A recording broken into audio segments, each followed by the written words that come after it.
Bellevue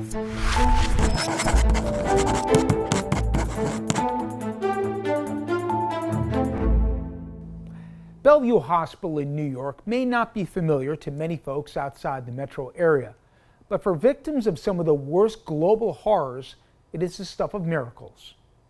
Over the past 3 decades, a special program at the hospital has treated more than 10,000 patients who have arrived at their doors after fleeing persecution and some of the most unimaginable cruelty. Since 1998, the federal government, through HHS and the Office of Refugee Resettlement, helped create a safe space for victims of torture and abuse with a safe haven and patient care. One woman from Haiti, who had acid thrown at her by an abusive boyfriend, lost her nose and ear in the attack, but describes her life as saved at Bellevue not just by the surgeries, but the therapy to deal with her trauma and the help in securing a safe space for her and her children. Another woman from the Congo described the care she received after being attacked with machetes by rebels. Another being brutally gang raped in Pakistan. All of them said the hospital restored their desire to go on living. But now, that is all being thrown into chaos. Hospital staff say they're running out of tissues because of the dislocation a new federal policy is imposing and the heartbreak that will follow. Under the current guidance of the Department of Homeland Security and their mass deportation ambitions, the hospital would be required to collect and disclose their patients' immigration status to the feds. Consequently, the fear is they'd potentially be given a death sentence by sending those victims back to the hands of their attackers in home nations. The staff made clear just how irreplaceable this program is.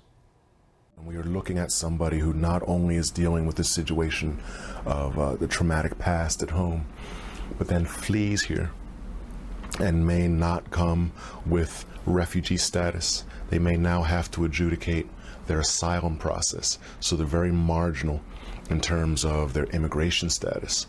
They're marginal in terms of their linguistic abilities if they don't speak English. They're marginal in terms of their academic placement because maybe the degrees they had at home aren't respected here.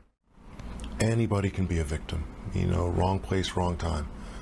But to be a survivor means that you have some sort of spiritual, some sort of inner force that allows you to keep pushing on.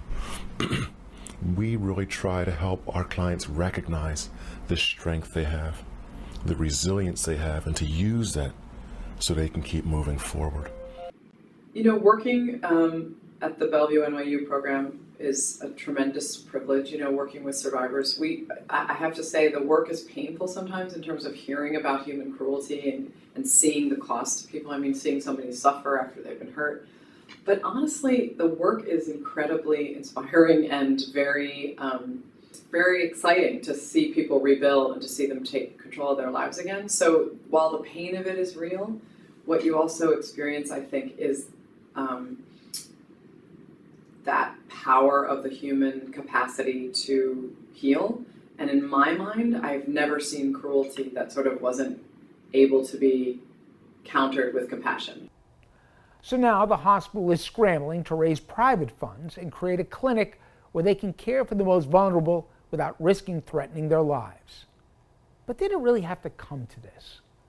Who thinks helping these people isn't a good thing, a moral thing, a decent thing, isn't something that makes America great?